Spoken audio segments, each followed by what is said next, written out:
All right. How's it going?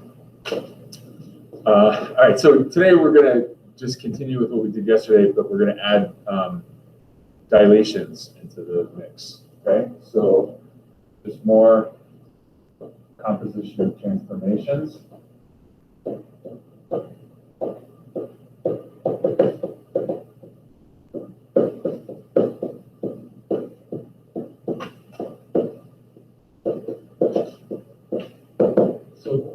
The homework is actually similar. It's they'll give you a figure and its image, and you have to figure out what the series of transformation is that gets you to the image.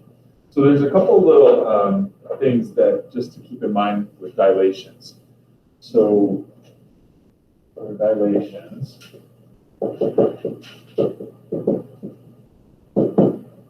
first of all, to determine the scale factor,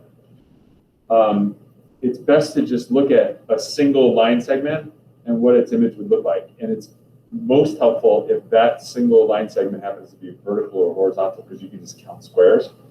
Okay, so to determine scale factor,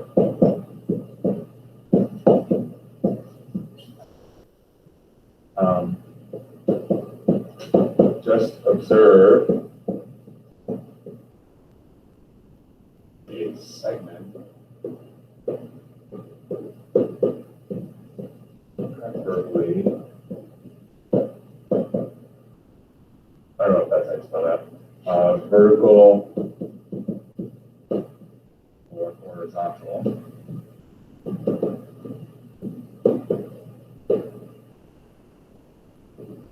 And its image.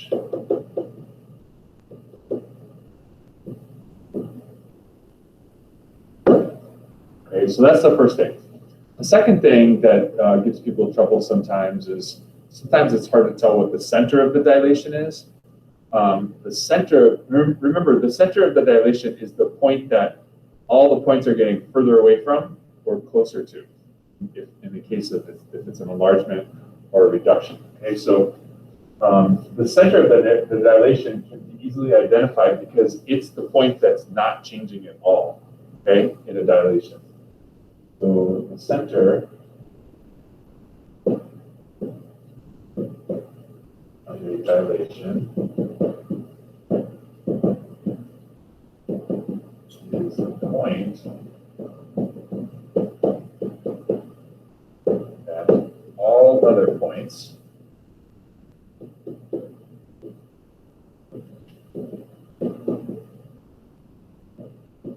get further from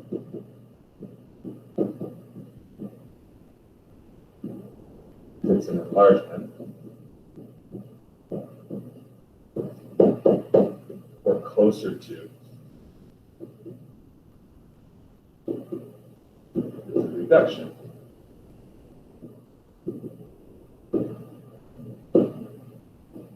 So center can be identified as the point that doesn't change at all. Let's see.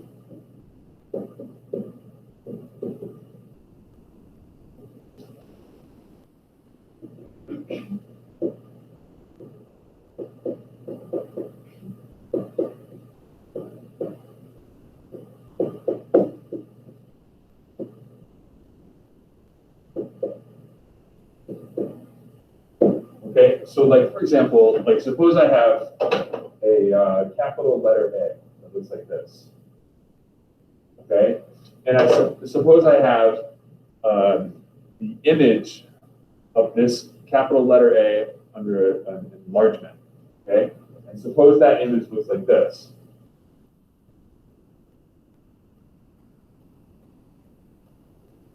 Okay, in this case, the center of the dilation is actually right there. That's the center of the dilation because that's the point that all the other points are getting further away from. And it's also the point that's not changing at all, right? Its location stays the same. It's the only point in this picture whose location stays the same from pre-image to image. So that point right there is the center of the dilation.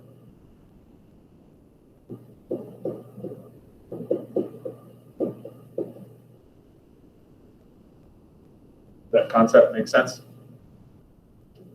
Okay, so those are the two things I just wanted to say about dilations. In terms of the homework, it's similar to last time. So let me just give you a couple of examples from Delta Math. So if I look at, this is a typical problem from tonight's homework. Okay, so we're going from this pentagon A, B, C, D, E to A prime, B prime, C prime, D prime, E prime. And they want to know just how do you get from here to here. So the first thing that I would do is I would try and figure out, it's definitely a dilation, right? Because the thing changes size. So the first thing I do is I try and figure out what's the dilation look like.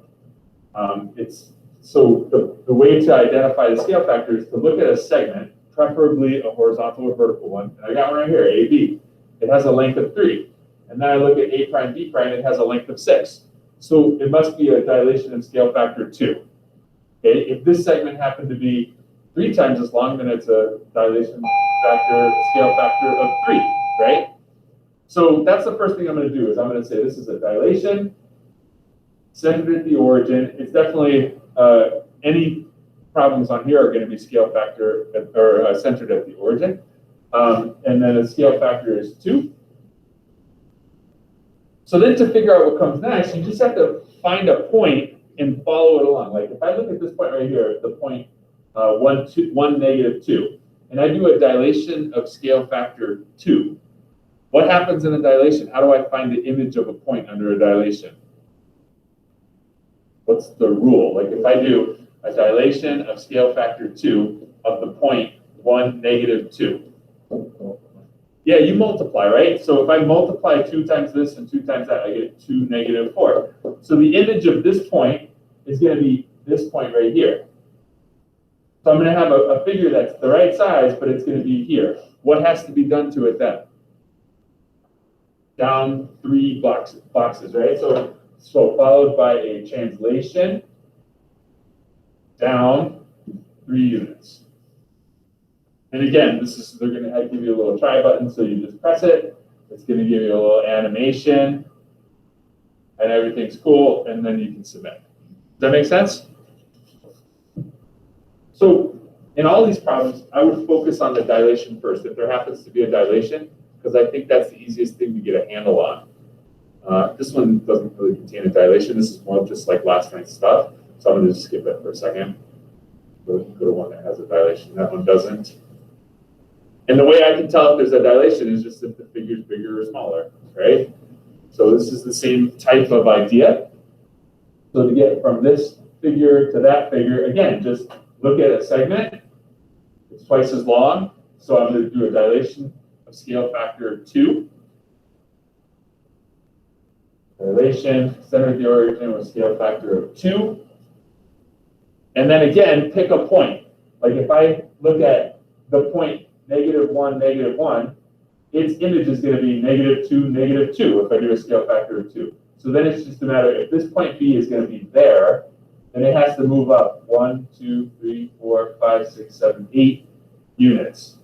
So followed by a translation up of 8 units that they're looking for. And then they'll do a little mission again. Then we're good. Does that make sense? Okay. I do really short notes. I really don't know what to tell you. You're not getting your money's worth in this class.